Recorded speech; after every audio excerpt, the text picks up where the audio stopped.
This is one of our fall projects we did. We took some anti-slone chalk paint, made a wash with this water and paint, and now we're going to go ahead and start dabbing it on our styrofoam pumpkin that we painted with anti-slone chalk paint. And I'm just kind of dabbing it and spraying it.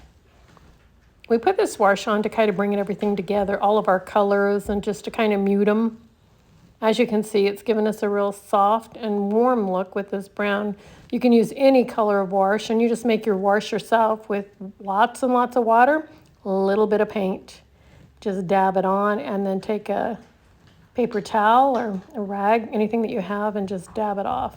As you see, I'm just using a mister bottle and misting it.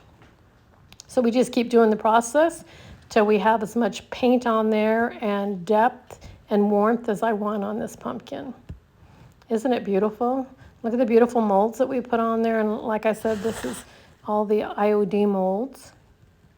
But it's coming together nicely. So thank you for watching. And if you need any more tips or ideas, be sure to watch us.